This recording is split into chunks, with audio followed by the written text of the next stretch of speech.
అవకాశం ఇచ్చారు. ఎక్కడ వాళ్ళకి వాళ్ళు ఉమ్, విదేశాలలో అవును.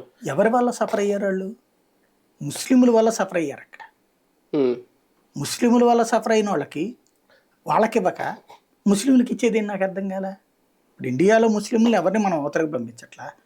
అక్కడ ఇస్లామిక్ రాజ్యాలు ఆఫ్ఘనిస్తాను, పాకిస్తాను, బంగ్లాదేశ్ ఈ 3 దేశాల వాళ్ళే, మళ్ళీ మిగతా ఇంకెక్కడా కాదు. అవును, అవును. ఈ 3 దేశాలు కూడా ఒకప్పుడు భారతదేశంలో పార్ట్ కాబట్టి ఉమ్, అఖండ భారతదేశంలో భాగంగా వాళ్ళందరూ అక్కడ ఉండిపోయారు. ఆ దేశం విడిపోయినా సరే.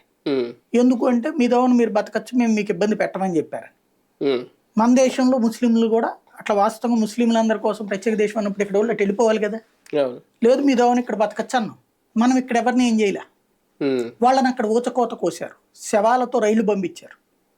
ఆ తర్వాత కొన్ని ప్రాంతాల్లో హిందూ డామినేటెడ్ ఏరియాల్లో మాత్రమే వాళ్ళు కాసుకున్నారు. ఆ తర్వాత ఉన్నారు. కానీ దశాబ్దాల కొద్దీ చూస్తే 20% ఉండేటటువంటి హిందువులు, బౌద్ధులు, జైనులు, సిక్కులు, పార్సీలు, క్రైస్తవులు ఈ 6 వర్గాలు కూడా ఇవాళ రోజున 1 to 3% వచ్చేసింది.